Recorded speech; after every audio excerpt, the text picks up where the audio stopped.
Mobile से loan लेंगे तो ठगा लिए जाएंगे। हाँ भाई, ये खबर आपके लिए, देख लीजिए। मोबाइल इस समय क्या करता है, मैसेज भेजता है कि नहीं आपको? मोबाइल में आपके पास मैसेज आता है कि नहीं कि कांग्रेट्स, अब अंग्रेजी इससे ज़्यादा नहीं आती आपको, मतलब बधाई हो, आप इतना लोन ले सकते हैं। आता है कि नहीं? कांग्रेट्स लिखा होता है, डंडा बिंदी लगा होता है, 2-3 मिनट चूं चूं करते रहता, लगता है हाँ, उसमें लिखा रहता है 1 लाख लोन के लिए आप एलिजिबल हैं, 2 लाख लोन आपका पास हो गया। आपको लगता है बिना मांगे लोन कौन दे रहा है भाई? बिना मांगे पैसा कौन दे रहा है? आप यूट्यूब पर वीडियो देख रहे हैं, इंस्टाग्राम फेसबुक चला रहे हैं या गूगल पर कुछ सर्च कर रहे हैं, तो आपके फ़ोन में एक ऐड जरूर आता होगा, 5 मिनट में 5 लाख तक का लोन पाएं, बिना बैंक के चक्कर लगाए अपने सपनों को पूरा करें। सपना नहीं देखे हैं आप, तब भी पूरा करें। जैसे ये ऐड आता है तो आपके मन में भी लालच आता है कि भाई 5 मिनट में 50,000 से लेकर 5 लाख तक का लोन मिल रहा है, ये तो बहुत बढ़िया ऑफर है। न बैंक जाने की जरूरत है, न कागज दिखाने की जरूरत है। लेकिन ये लालच कैसे आपको जीवन भर की टेंशन दे सकता है, आप जानना चाहते हैं अगर, तो आज इस पर पूरी खबर दिखाता हूं। भारत सरकार ने नागरिकों को क्या सलाह दी है और क्या है पूरी खबर, चलिए आपको बता देता हूं। देखिए, भारत सरकार ने फर्जी लोन ऐप्स की एक लिस्ट जारी की है और लोगों को सतर्क रहने के लिए कहा है। भारत सरकार ने ऐसे ऐप्स के नाम भी बताए हैं जो लोन देने के बहाने आपकी निजी जानकारी इकट्ठा करते हैं और फिर उस जानकारी का इस्तेमाल साइबर फ्रॉड के लिए होता है। और कहीं इनमें से किसी भी ऐप का इस्तेमाल आप तो नहीं कर रहे हैं, आपके फोन में तो ये ऐप्स नहीं है, और अगर आप भी मोबाइल ऐप से लोन लेते हैं तो ये खबर जरूर देखना चाहिए। ये ऐप्स NBFC यानी नॉन बैंकिंग फाइनेंशियल कंपनी से अप्रूव्ड होने का दावा करते हैं, लेकिन सच्चाई ये है कि ये ऐप्स ना तो NBFC से जुड़े होते हैं और ना ही किसी बैंक से। NBFC मतलब एक ऐसी कंपनी जो बैंक जैसी वित्तीय सेवा देती है, यानी लोगों को पैसा देती है, लोन देती है, बैंक जैसे काम करती है, लेकिन पूरी तरह से बैंक नहीं होती।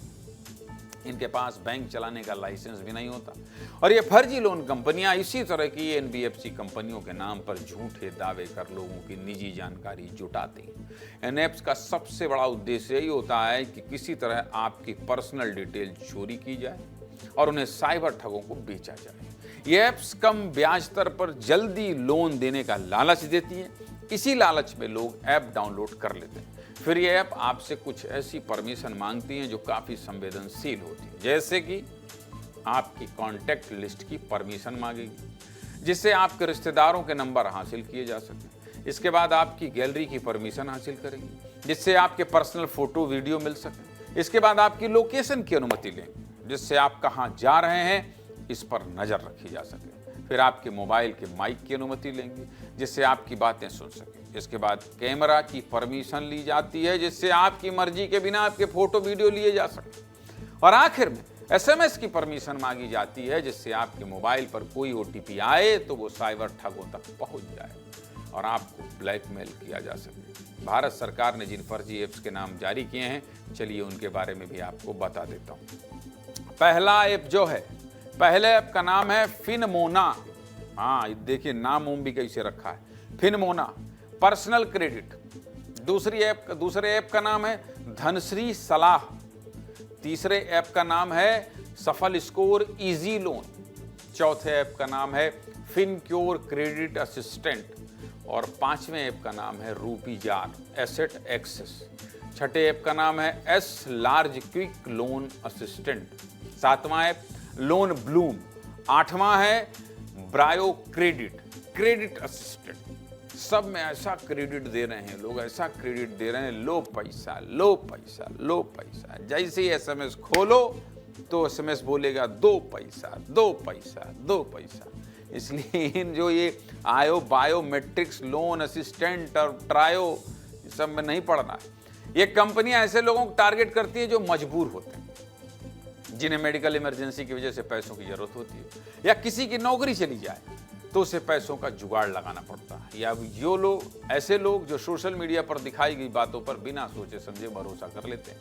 ये फर्जी लोन ऐप किन लोगों को टारगेट करते हैं, चलिए वो भी आपको बता देते हैं। देखिए, इन ऐप्स का सबसे पहला और सबसे बड़ा शिकार होते हैं छात्र, क्योंकि जब छात्र पढ़ाई करते हैं तो अक्सर उनके पास पैसों की कमी होती है। महतारी बाप भेज दिए 10,000 रुपया, पार्टी कर लिए पहले ही हफ्ते में, पैसा गया खत्म। आप क्या करें, शौक बड़े होते हैं, कभी गर्लफ्रेंड को डेट पर ले जाना है, कभी बाहर घूमने जाना है, किसी दूसरों को महंगा जूता पहनने देख लिया तो वैसे ही जूता खरीदना है, अच्छे कपड़े पहनने का मन करता है। और इसी लालच में स्टूडेंट सबसे ज़्यादा इस तरह की कंपनियों का शिकार होते हैं। अच्छा, ऐसा थोड़ा ठाट बाट दिखाने के लिए भी लोन ले लेते हैं, खुद खाने का पैसा नहीं, भूंजी भांग नहीं। अब पल्सर में चल रहे हैं, पेट्रोल कितने डला रहे हैं? 15। हम भी किए हैं, ये सब हमसे भी हुआ। 15 पेट्रोल डलाते थे और 20 किलोमीटर चलते थे। हाँ, ये सब हुआ, लेकिन अपन कभी लोन वोन नहीं लिए भैया। जो हैं एक्चुअल हैं, दिखावे की जिंदगी में अपना कोई भरोसा नहीं। लेकिन आजकल क्या है, इम्प्रेस करना। इम्प्रेस किससे होते हैं? जलवे जलाल से। पैसा नहीं है, जितना भेजा गया वो खत्म हो गया है। जलवा जलाल मेंटेन करने के लिए लोन लिए, बर्बाद हो गए। जो था वो भी खत्म हो गया। और क्या, जिसको इम्प्रेस किए वो भी निकल ली। ऐसे इंप्रेशन का क्या मतलब? इसके बाद इन कंपनियों का दूसरा टारगेट होते हैं छोटे शहरों के लोग, क्योंकि उन्हें डिजिटल फ्रॉड की जानकारी कम होती है और पैसों की जरूरत पड़ने पर वो इस तरह के ऐप्स से लोन ले लेते हैं। इसके बाद ये लोन ऐप वाले नौकरी पेशा युवाओं को टारगेट करते हैं, क्योंकि ज़्यादातर नौकरी करने वाले लोग दूसरे शहरों में रहते हैं। कई बार उनकी सैलरी से ज़्यादा खर्चे होते हैं और जब पैसे खत्म हो जाते हैं तो वो इसी तरह के लोन ऐप्स का सहारा लेते हैं। अगला नंबर आता है महिलाओं का।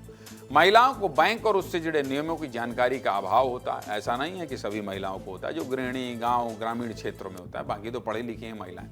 और सोशल मीडिया पर उन्हें लुभावने ऑफर मिलते हैं तो लालच में आ जाती है और अपने शौक पूरे करने के लिए इन फर्जी लोन ऐप्स के चक्कर में फंस जाती है। अगला और सबसे आसान टारगेट होते हैं बुजुर्ग। बुजुर्ग अक्सर नई टेक्नोलॉजी और स्मार्टफोन के बारे में कब जानते हैं, और उन्हें भी 5 मिनट में 5 लाख तक का लालच देकर ये फर्जी ऐप्स अपने जाल में फंसा लेते हैं। ये फर्जी लोन ऐप किस तरह से आपके साथ फ्रॉड कर रहे हैं, इस बारे में हमने साइबर एक्सपर्ट और बैंक से जुड़े अधिकारियों से भी बात करने की कोशिश की। सुनिए वो क्या कह रहे हैं। आपने परमिशन दी, कोई ऐप आपने अपने मोबाइल पर डाउनलोड किया और अगर ये आपने उसको अनुमति दी कि वो आपके कॉन्टैक्ट्स, गैलरी और अन्य जानकारियां ले सकता है, तो वो जानकारियां निश्चित रूप से उनके पास चली जाती हैं। तो ये तो हुआ डाटा चोरी का मामला। लेकिन उसके पश्चात जो लोन उसने आपको दिया है, जिसकी आड़ में उसने आपसे वसूली करनी है, उसको अगर आप भुगतान उनके हिसाब से जो दरें हैं उसके निर्धारित दरों पर भुगतान नहीं करते हैं, तो फिर वो आपको ब्लैकमेलिंग और एक्सटॉर्शन भी करते हैं। कानूनी तौर पे हम उसी लोन प्रक्रिया को और उसी ऐप को सही मान सकते हैं जो आरबीआई में रजिस्टर्ड है। आप यदि इन 5 मिनट वाली स्कीम वाले पोर्टल पे जाएंगे या ऐसी संस्थाओं पे जाएंगे तो आप पाएंगे कि इनका आरबीआई में कोई रजिस्ट्रेशन नहीं होता है। और जैसे जो पोर्टल होते हैं, इनका बेसिक पर्पस होता है आपकी इंफॉर्मेशन से आपको अगेंस्ट में यूज़ किया जाए। तो सुना आपने किस तरह से फर्जी लोन ऐप सीधा सीधा आपकी प्राइवेसी, आपके पैसे और आपके पूरे जीवन के लिए खतरा है, और कैसे लोन ऐप आपको जीवन भर का टेंशन दे सकते हैं। चलिए वो भी आपको बता देता हूं। अगर आपने इन कंपनियों से लोन लिया है और समय पर लोन नहीं चुकाया तो ये कंपनी आपको प्रताड़ित करना शुरू कर देती है। इनके कर्मचारी आपके साथ गाली गलौज करेंगे, आपके रिश्तेदारों और दोस्तों को मैसेज करेंगे, व्हाट्सएप ग्रुप बनाकर आपको सार्वजनिक रूप से शर्मिंदा करेंगे, बार बार कॉल कर मैसेज करके आप पर मानसिक दबाव बनाया जाएगा। इसलिए सीधे मुद्दे की बात यही कि लालच में ना आए और सोशल मीडिया पर जो ऑफर आते हैं उन्हें सच तो बिल्कुल नहीं मानना है, नहीं तो एक दिन आपका पूरा बैंक खाता खाली हो जाएगा।